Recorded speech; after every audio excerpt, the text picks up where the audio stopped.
এখন আবার সরাসরি আমাদের অপর প্রতিনিধি আবির দত্ত রয়েছেন সেখান থেকে। আবির, তুমি পুরো সময়টা ছিলে, যে ছবি ধরা পড়েছিল একেবারে সাধারণ মানুষও বলেছিলেন যে পুলিশের অ্যাকশন নিতে দেরি হয়েছে, পুলিশকে রক্তাক্ত হতে হয়েছে, এখন সেখানে প্রচুর পুলিশ মোতায়েন রয়েছে, কি ছবি দেখতে পাচ্ছ?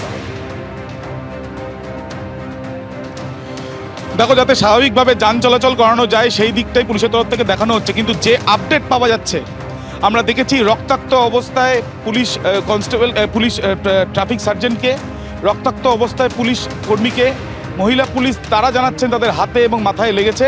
এখন যে আপডেট পাওয়া যাচ্ছে যে কলকাতা পুলিশের ডিসি পোর্ট হরিকিষণ পাই তিনি গুরুতর আহত, তার মাথায় আঘাত লেগেছে।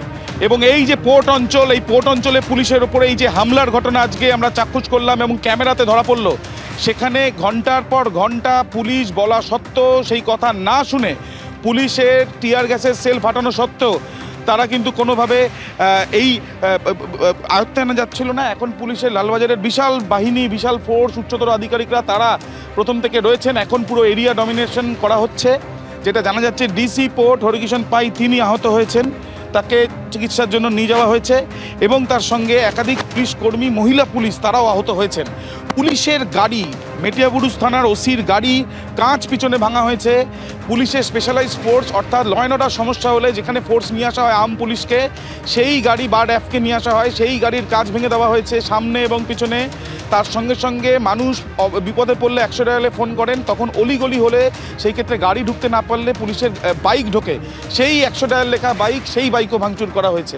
কিন্তু একাধিক পুলিশ কর্মী যে আহত হয়েছে তার মধ্যে অন্যতম ডিসি পোর্ট, পুলিশের সার্জেন্ট থেকে আরম্ভ করে মহিলা পুলিশ, সেই বিষয়ে জানা যাচ্ছে পুলিশের তরফ থেকে।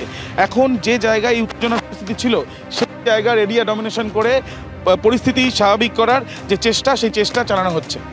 একেবারে আবির, কিছুক্ষণ আগে যে ছবি আমরা দেখতে পেলাম পুলিশের তরফে পুশব্যাক করে একেবারে সেই পরিস্থিতি নিয়ন্ত্রণ করা হচ্ছে, কিন্তু আবির যে প্রশ্নটা উঠছে, এই তৎপরতা তখন কেন ছিল না? তখন কোথায় ছিল পুলিশ কর্মীরা যে এই রণক্ষেত্রের ছবি ধরা পড়লো, যে ছবি আমরা দেখেছিলাম ভাঙড়ের সোনপুরে এপ্রিল মাসে এবং তার পাশাপাশি মুর্শিদাবাদের দাঙ্গা বিধ্বস্ত এলাকায়? আবির,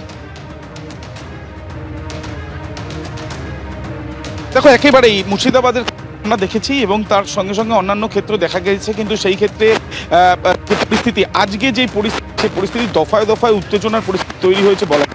এবং পুলিশের তরফ থেকে যেহেতু যে জায়গা ভৌগোলিক দিক থেকে দেখতে গেলে একটি এল শেপের মতন, একদিকে রবীন্দ্রনগর থানা অঞ্চল এবং আরেকদিকে কলকাতা পুলিশের নাদিয়াল থানা অঞ্চল, কিন্তু সেই ক্ষেত্রে পরিস্থিতি রবীন্দ্রনগর থানার সেখানে বেশ কিছু জায়গাতে গাড়ি ভাঙচুর থেকে আরম্ভ করে সেখানে বাড়ি ভাঙচুরের ঘটনা ঘটেছে, সেখানে পুলিশের বিরুদ্ধে ক্ষোভ উগরে দিয়েছেন সাধারণ সেখানকার মানুষ।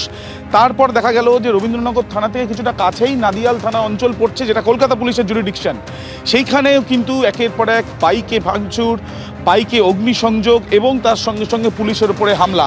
এবং এই হামলা মুড়িমুড়কির মতন আকাশ থেকে দেখা গিয়েছে যে পাথর উড়ে আসছে পুলিশকে লক্ষ্য করে। পুলিশের টিয়ার গ্যাসের সেল যেন কোনোভাবে আনতে পারছে না এই যে যারা দুষ্কৃতীরা পুলিশের উপরে হামলা চালাচ্ছিল। পরবর্তীকালে পুলিশ তাদের সঙ্গে কথা বলতে গেলেও সেই ক্ষেত্রেও দেখা যায় কথা বলার সময় হঠাৎ করে পুলিশের উপরে হামলা।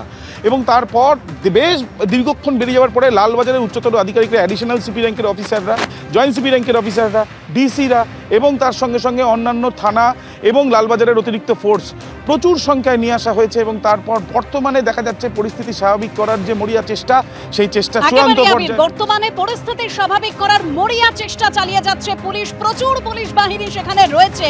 কিন্তু যে পরিস্থিতির সৃষ্টি হয়েছিল সেই সময় পুলিশের টিয়ার গ্যাসের শেলও কিন্তু সেই পরিস্থিতি বাগে আনতে পারেনি, যার ফলে রক্তাক্ত হতে হয়েছিল পুলিশকে।